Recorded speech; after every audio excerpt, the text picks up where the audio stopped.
Now, if you wanted to do something where you wanted real names, so you want it to look like real names like this, but you don't want it to be the actual name, there's a way that you can do that. And what I do is I go to a website that's called Random Name Generator. So Random Name Generator, and I'll put the link in the description below. Random Name Generator is a site where you can go and create a list of random names. And these are all names, if you see here, that are based on the database from the US. What I like to do is come up here and I'll choose, for this sake, I'll choose 100. And I end up deciding I want my males to remain the same and my females to remain the same. That's my data integrity there. So I will go ahead and just choose one category. For now, I'll just choose male. And I'll say I want 100 male names. Then I click on Generate Random Names, and I have my list of names here. So what I'm going to do is I'm going to go ahead and highlight and scroll, and I'm pressing Command-C to copy those names. I'll go back to my data set here, and where I put my student names, if I was just to copy and paste those in right here, what would happen is some of them would be male and some would be female, and we don't want that. So what I will do is very quickly highlight, select column G here, go ahead and come over to Filter, and I will just get rid of the blanks and the females, and it will filter my data so I have only males. Then I will go ahead and paste in my names there.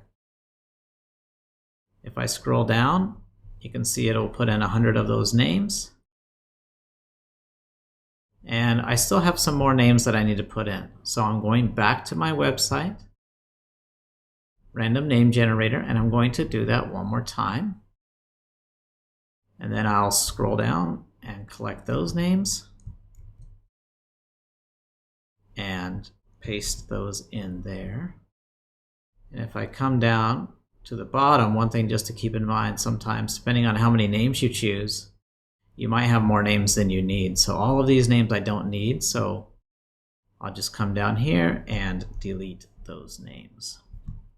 So I've done that for the males. I'm going to go ahead and change this, get rid of the males and change it to females. And I'll do the same thing with female names. So if I go back to my Random Name Generator website, I'll change the male to female and click on Generate Random Names. Go ahead and copy these. Doing the same process, go back to my spreadsheet, paste those in, scroll all the way down to where that list has stopped. Repeat the process one more time. So I just click on Generate Random Names. Go ahead and get those names, paste those in, and then at the bottom of my list here, I will delete these names that I do not need. One last thing that I will do, because the font is a little bit different, I will just go ahead and readjust my fonts, reselect those so that it looks consistent.